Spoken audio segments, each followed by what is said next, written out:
السلام علیکم my dear well وشر۔ آج میں مسمت اور اس کی مختلف شکلوں پر ایک ویڈیو پیش کرنے جا رہا ہوں۔ امید ہے آپ کو پسند آئے گی، آپ اسے مستفید ہوں گے۔ مسمت کی زبان کا لفظ ہے عربی کا۔ مسمت کے لغوی معنی کیا ہیں؟ پروئی ہوئی اور جڑی ہوئی چیز۔ مسمت کی تعریف کریں۔ مسمت سے مراد وہ نظم ہے جس کا ہر بند ایک مقررہ تعداد کے مصروں پر مشتمل ہو۔ اس کی کئی شکلیں ہیں: مثلث، مربع، مخمس، مسدس اور مسمن وغیرہ۔ مثلث کی تعریف کریں۔ وہ نظم جس کا ہر بند 3 مصروں کا ہو مثلث کہلاتی ہے۔ زنانہ فوج کس کی نظم ہے اور اس کی حیت کیا ہے؟ زنانہ فوج نعیم صدیقی کی نظم ہے اور اس کی حیت مثلث ہے، یعنی اس کا ہر بند 3 مصروں پر مشتمل ہے۔ مربع کس نظم کو کہتے ہیں؟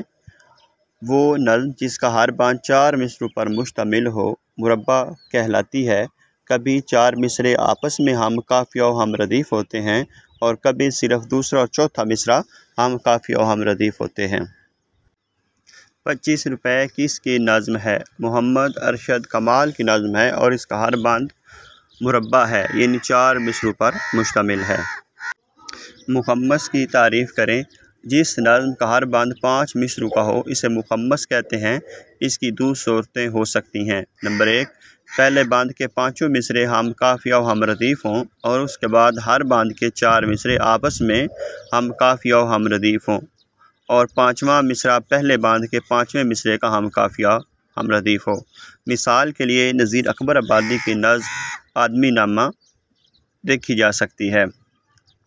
اور دوسری صورت ہے کہ ایک بند کے پہلے 3 مصرے ہم قافیہ و ہم ردیف ہوں اور چوتھا اور 5واں مصرع آپس میں ہم قافیہ ہم ردیف ہو۔ مسدس کی تعریف کریں۔ مسدس سے مراد وہ نظم ہے جس کا ہر بند 6 مصروں کا ہوتا ہے۔ پہلا، دوسرا اور چوتھا مصرع ہم قافیہ و ہم ردیف ہوتے ہیں۔ 5واں اور چھٹا مصرع الگ ہم قافیہ و ہم ردیف ہوتے ہیں۔ حالی کی مشہور نظم مد و جزر اسلام کی حیت کیا ہے؟ مسدس ہے۔ مد و جزر اسلام جو کہ حالی کی نظم ہے، اس کو مسدس سے حالی کیوں کہتے ہیں؟ کیونکہ اس کی حیت مسدس ہے، اس وجہ سے اس کو مسدس سے حالی کہتے ہیں۔ علامہ اقبال کی نظم شکوہ اور جواب شکوہ کی حیت کیا ہے؟ مسدس۔